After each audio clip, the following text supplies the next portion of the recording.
Hey percussionists, in this video we are going to review the grip. How we hold the sticks and how we can make the best sound on our drum or on our pad, right? Because just because this is a pad doesn't mean that we should play on here any differently than if we're playing on a snare drum.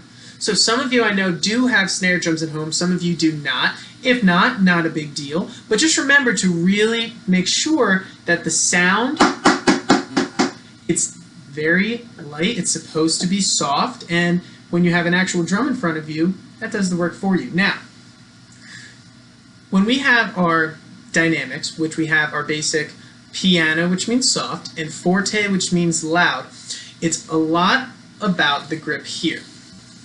So let's begin with one stick.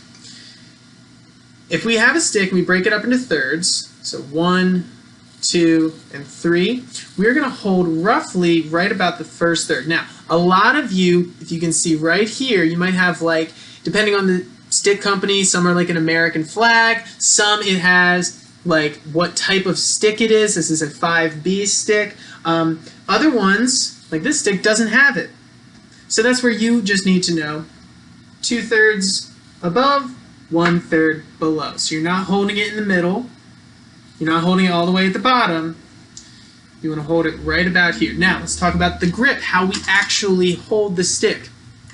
So, what we do is, let's see how we can do this right. So, let's say I'm using this 5B. My thumb is going to lay nice and flat here. Now, I'm not crushing my thumb back where this knuckle breaks down, and I'm also not pointing it forward, right? It's laying nice and flat.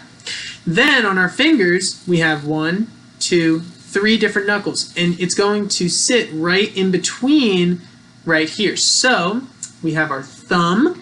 Just want to show you, trying to show you on the video, and we pinch right here.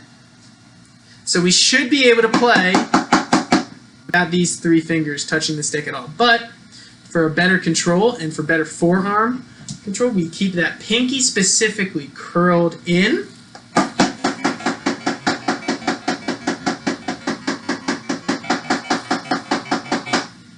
So right now my thumb is again nice and flat, not like this, not like that, nice and flat. And when you play this, you'll only hear one sound. I'm going to try to be really soft. Now, if I hit it too much, if I have too firm of a grip, if I squeeze too hard, then it can't bounce back up. Kind of like a trampoline, it needs to be able to stay loose. Now, if I'm completely relaxed, see how it's hitting multiple times, right? You gotta have more grip than that. So this is where you need to just be sitting there and see how well and how many in a row you can make exactly the same. This is where percussion is really difficult when you get down to the really nitty-gritty spots. So we have,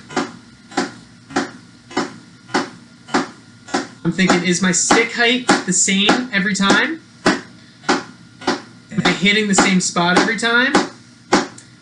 Am I moving my elbow? Not this. Same thing with your left hand. Try it on the other hand. And the big thing with when you use 2 hands, I'm a righty.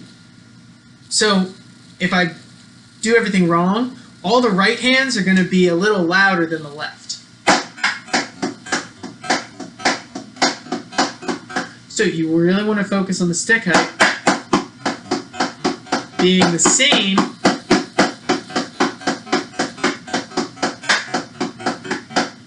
so that you can keep it nice and consistent, and each note will always be the same volume.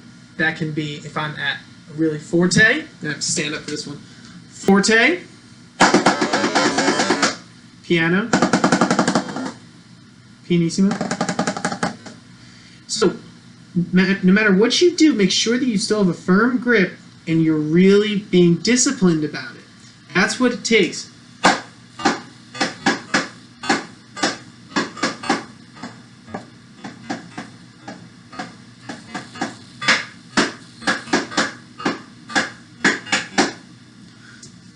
So no matter what you're playing, whether you're playing mallets, whether you're playing drums, you're always going to hold the stick 1/3 up,